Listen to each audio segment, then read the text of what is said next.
Hi SBI PO notification போட்டாச்சு. நீ அடுத்தது என்ன வேலை? இது அப்ளை பண்ணுறது தான், ரைட்டா? பட் ஆனால் அப்ளை பண்ணும்போது நிறைய பேர் வந்து நிறைய டிஃபிகல்ட்டிஸ் ஃபேஸ் பண்ணுறீங்க. சார் எனக்கு இது எங்கே போய் அப்ளை பண்ணணும்னு தெரில, எனக்கு இது எப்படி அப்ளை பண்ணணும்னு தெரில, நான் அப்ளை பண்ணுறேன், அதை அப்லோட் பண்ணும்போது நிறைய எரர் வருது. ஸோ இது நான் எரரே இல்லாமல் எப்படி அப்ளை பண்ணுறது அப்படின்ற டவுட்ஸ் நிறைய பேர் கேட்டிருந்தீங்க. ஸோ கிளியராக நான் வந்து லைவாக ஒரு ஃபார்மை அப்ளை பண்ணியே காமிச்சிடுறேன், ஓகேவா? ஸோ தட் நீங்கள் இதை இப்படியே பார்த்து ஃபில் பண்ணீங்க அப்படின்னா எரர் ஃப்ரீயாக நீங்கள் உங்கள் அப்ளிகேஷனை சப்மிட் பண்ணிடலாம். ஓகே, ஸோ எகைன் இது ரொம்ப முக்கியமான விஷயம். ஏன்னா இப்போ நீங்கள் ஃபாலோ பண்ண போகிற விஷயம் எல்லாமே till the end of this journey. ஜேர்னினா என்னது? இப்போ நீங்கள் அப்ளிகேஷனில் ஸ்டார்ட் பண்ணுறீங்க, ரைட்டா? அதுக்கப்புறம் செலெக்ஷன் ப்ராசஸ், எக்ஸாம் இருக்குது, எக்ஸாம் முடிஞ்சதுக்கப்புறமா டாக்குமெண்ட் வெரிஃபிகேஷன் இருக்குது, அதுக்கப்புறமா மெடிக்கல் செக்அப் இருக்குது, அதுக்கப்புறம் இன்டர்வியூ. ஸோ இந்த மாதிரி ஃபுல் ப்ராசஸ் இருக்குது, ரைட்டுங்களா? இந்த எண்ட் ஆஃப் த ப்ராசஸ் வரைக்கும் இதே தான் நீங்கள் மெயின்டைன் பண்ண போகிறீங்க. என்ன அப்படின்றத நம்ம கிளியராக பார்த்துடலாம். ஓகே, எகைன் அப்ளை பண்ண ஸ்டார்ட் பண்ணிடலாமா? Hold on. அப்ளை பண்ண ஸ்டார்ட் பண்ணுறதுக்கு முன்னாடி ஒரு 4 விஷயத்தை நம்ம ரெடியாக எடுத்து வச்சிருக்கணும் அப்படின்றத எஸ்பிஐ கிளியராக சொல்லிட்டாங்க. ஸோ ஒரு 4 விஷயம் டிஜிட்டலி நம்ம கையில் ரெடியாக இருக்கும். ஸோ ஃபஸ்ட்டு என்ன அப்படின்னா ஃபோட்டோ. ஸோ ஃபஸ்ட்டு உங்களோட ஃபோட்டோவோட சாஃப்ட் காப்பி உங்கள் கையில் இருக்கும். சாஃப்ட் காப்பினா நம்ம டிஜிட்டல் இமேஜ் நம்ம கையில் இருக்கும். ஓகே, செகண்ட் உங்களோட சிக்னேச்சர். இப்போ ஃபோட்டோ பற்றி பார்க்கும்போது ஃபோட்டோ நீங்கள் மேக் ஷூர் நீங்கள் ஒரு ஒயிட் பேக்ரவுண்ட் ஆர் ஒரு லைட் பேக்ரவுண்ட்லேருந்து எடுத்துருங்க, ஓகேவா? அதுக்கப்புறம் நீங்கள் ஸ்பெக்ஸ் யூசர் அப்படின்னா ஸ்பெக்ஸ் போட்டே ஃபோட்டோ எடுங்க. ஆனால் make sure your eyes are visible in the photo. அது கிளியராக போகும். நீங்கள் ஃபோட்டோவில் கண்ணாடி போட்டு எடுங்க, ஆனால் உங்கள் கண்ணு வந்து அதில் தெரியணும், கண்ணாடி வழியாக தெரியணும், ஓகேவா? ஸோ அது கிளியராக நோட்டீஸ் பண்ணிக்கோங்க. அதுக்கப்புறமா இந்த கேப் போட்டு எடுக்கிறது, சன்கிளாஸ் யூஸ் பண்ணுறது, மாஸ்க் போடுறது, அந்த மாதிரிலாம் எதுவும் பண்ணாதீங்க. ரிலீஜியஸ் வேர்ஸ் நீங்கள் போட்டிருக்கலாம்.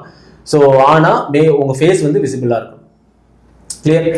ஸோ அதுக்கப்புறமா பார்த்தீங்க அப்படின்னா இப்போ இதெல்லாம் சொல்லும்போது அந்த அளவுக்கு பண்ண முடியுமா சார்? ஒயிட் பேக்ரவுண்டுன்றீங்க, இல்லை லைட் பேக்ரவுண்டுன்றீங்க, கண்ணாடி நான் போடணும் கண்டிப்பாக.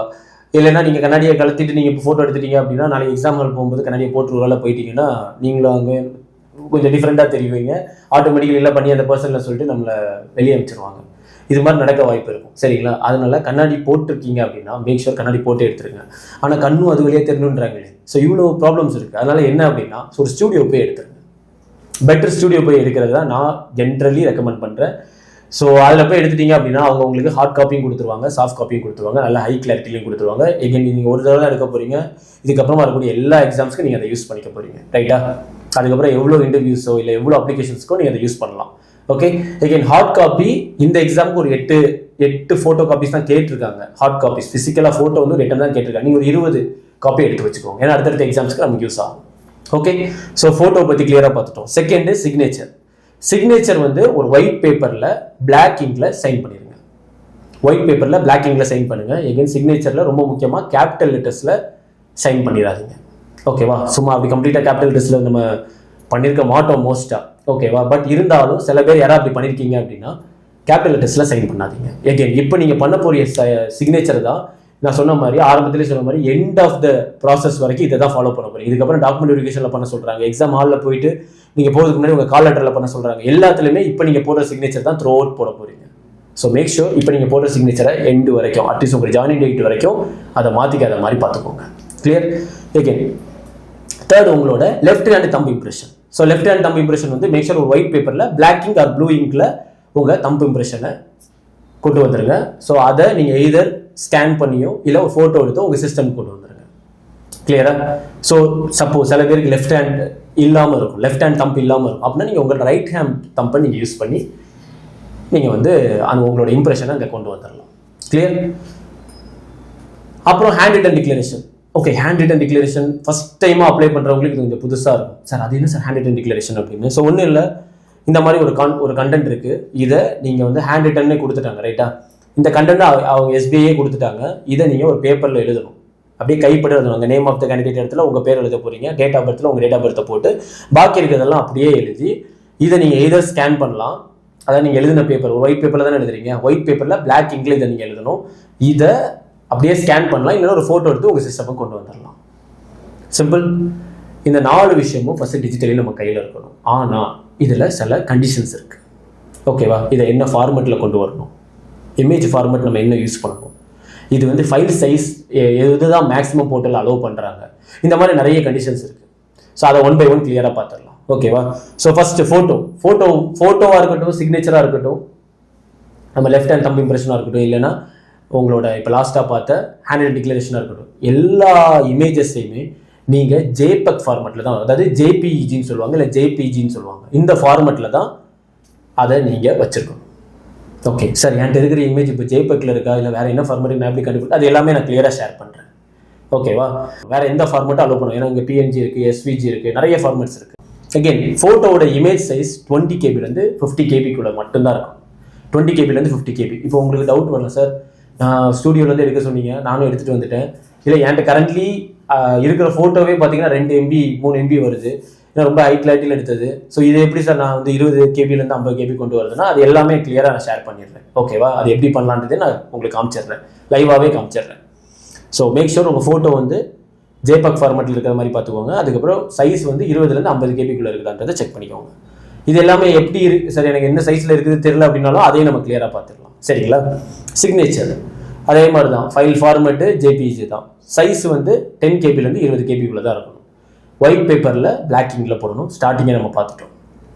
ஒன்ஸ் அகெயின் நான் அதை உங்களுக்கு கிளியராக மென்ஷன் பண்ணியிருக்கிறேன். அவ்வளோதான்.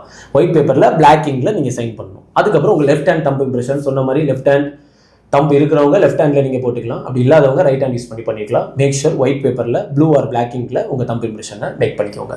இதோட ஃபைல் சைஸ் 20லேருந்து 50 கேபிக்குள்ளே தான் இருக்கும். ஓகேவா? அண்ட் உங்களோட ஹேண்ட் ரைட்டிங் டிக்ளரேஷன், இந்த இதை நீங்கள் எழுதி ஃபோட்டோ எடுத்து நீங்கள் உங்களோட லேப்டாப்க்கோ சிஸ்டம்க்கோ கொண்டு வந்துடுவீங்க. ஸோ அதுவும் சொல்லியிருப்பாங்க, ஒயிட் பேப்பர் பிளாக் இங்கில் தான் அது இருக்கணும். இதோட ஃபைல் சைஸ் என்ன அப்படின்னா 50 கேபிலேருந்து 100 கேபிக்குள்ளே இருக்கணும். ஓகேவா? ஸோ இந்த 4 விஷயத்தை டிஜிட்டலி ஃபஸ்ட் நம்ம எடுத்து வைக்கணும். ஆனால் நான் ஆரம்பத்திலே கேட்ட மாதிரி, சார் ஓகே இது என்ன ஃபார்மேட்டில் இருக்குன்னு நான் எப்படி தெரிஞ்சுக்கலாம், என் ஃபைல் சைஸ் என்னன்றதை நான் எப்படி தெரிஞ்சுக்கலாம், ஏன்னா ஃபஸ்ட் டைமர்ஸ்க்கு ஆப்வியஸாக இந்த டவுட்ஸ் இருக்கும். ஸோ அதை நம்ம இப்போ கிளியராக பார்த்துடலாம். ஓகே நான் சாம்பிளுக்கு ஒரு 4 அந்த நம்ம கேட்டிருந்த அந்த ஃபோட்டோ சைன் அது எல்லாமே வந்து நான் இங்கே கொண்டு வந்திருக்கிறேன். ஸோ நல்லா பார்த்தீங்க அப்படின்னா இங்கே வியூஸ் போய்க்கோங்க.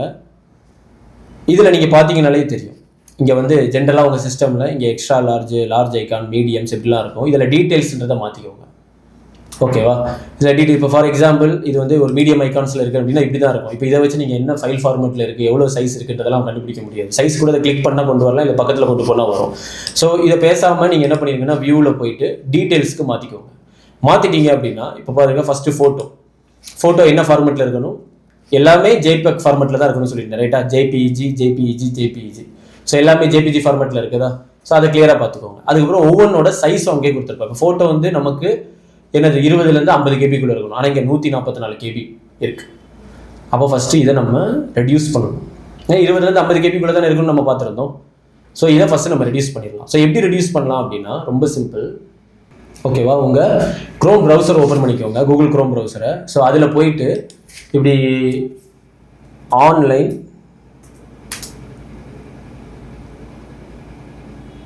ஃபோட்டோ கம்ப்ரஸர் அப்படின்னு போட்டுருங்க. வேறு எதுவும் போட வேண்டாம், ஆன்லைன் ஃபோட்டோ கம்ப்ரஸர்னு மட்டும் போடுங்க. இதில் வந்து ilovimg.com அப்படி நிறைய வரும். நிறைய சைன் அப் பண்ண சொல்லுவோம். தேவையில்லாமல் நீங்கள் உங்கள் இமெயில் ஐடியெலாம் போட்டு அது உங்கள் மெயிலுக்கு போயிட்டு அதை வந்து நீங்கள் ஆக்டிவேட் பண்ண நிறைய ப்ராசஸ் இருக்கும். ஸோ இந்த சைட் அந்தளவுக்கு இருக்காது, யூசர் ஃப்ரெண்ட்லியாக தான் இருக்கும். இதில் போயிருங்க, இங்கே செலக்ட் இமேஜஸ்ன்னு கேட்கும். செலக்ட் இமேஜஸ் கிளிக் பண்ணிடுங்க. இப்போ ஃபைல் சைஸு ஃபைல் சைஸ் பார்த்துருப்பீங்க, 144 கேபி இருக்குது இந்த ஃபோட்டோவில். இப்போ நம்ம ஃபோட்டோவை கிளிக் பண்ணி இங்கே கொண்டு வந்துடுறோம். ஓகேவா? இது வந்து ஒரு டெமோக்கு நான் உங்களுக்கு வந்து வச்சுக்கிற ஒரு ஃபோட்டோ. இதை போயிட்டு இதை நீங்கள் அப்லோட் மட்டும் பண்ணால் போதும். இங்கே கம்ப்ரஸ் இமேஜ்னு கொடுத்துருங்க. கம்ப்ரஸ் இமேஜ் பண்ணிட்டீங்க அப்படின்னா ஸோ எவ்வளோ % கம்ப்ரஸ் ஆயிடுச்சுன்னு பாருங்கள். நான் 30 இப்போ 144 கேபியில் இருந்தது 30 கேபிக்கு மாறிடுச்சு. நமக்கு 20லேருந்து 50 கேபி இருக்கலாம். ரைட்டா? ஸோ இப்போ 30 கேபி வந்தாச்சு. இதை நான் அப்படியே என்ன பண்ணுறேன், இதை நான் காப்பி பண்ணி என்னோட ஃபோல்டருக்குள்ளேயே நான் கொண்டு வந்துடுறேன். ஓகேவா? ஸோ என்னோட ஃபோல்டருக்குள்ளேயே நான் கொண்டு வந்துடுறேன். இதை நான் ரீப்ளேஸே பண்ணிடுறேன். இப்போ எனக்கு ஃபோட்டோ ஜேபிஇஜி ஃபார்மெட்டில் 31 கேபிக்கு வந்துருச்சு. அவங்க சொன்ன ஃபார்மெட்டில் தான் இருக்குது. ஆனால் அவங்க சொன்ன ஃபைல் சைஸ் வந்து 20லேருந்து 50 கேபி, இந்த 31 கேபியில் இருக்குது. ஸோ ஃபோட்டோ சப்போஸ் அதிகமான சைஸில் இருக்குது அப்படின்னா இந்த மாதிரி ஆன்லைனில் போட்டு பண்ணிடுங்க. ரொம்ப சிம்பிளாக முடிஞ்சிடும். சொன்ன மாதிரி 79-80% 80% வந்து கம்மி பண்ணி கொடுத்துரும். கிளியர்? அதுக்கு அடுத்தது நமக்கு வந்து இது என்ன சொல்லியிருந்தாங்க, செகண்டு நம்ம சிக்னேச்சர் பார்த்தோம். சிக்னேச்சர் வந்து 10லேருந்து 20 கேபிக்குள்ளே இருக்கணும். நம்ம சிக்னேச்சர் வந்து 19 கேபி தான் இருக்குது. பிரச்சனை இல்லை. ஓகே, உங்கள் சிக்னேச்சர் எப்படி இருக்கணுன்றதை பார்த்துக்கோங்க, சாம்பிள். ஓகேவா? இதை நான் சொன்ன மாதிரி டெமோக்கு தான் உங்களுக்கு வச்சுருக்கேன். நீங்கள் உங்கள் சைனை போட்டுருங்க. ஓகே, ஒரு ஒயிட் பேப்பரில் பிளாக்கிங் யூஸ் பண்ணி சைன் பண்ணிடுங்க. அதுக்கு அடுத்தது உங்களோட thumb impression. So thumb impression வந்து ப்ளூ ஆர் பிளாக்கிங் யூஸ் பண்ணி உங்கள் ஒயிட் பேப்பரில் நீங்கள் வச்சு எடுத்துக்கலாம்.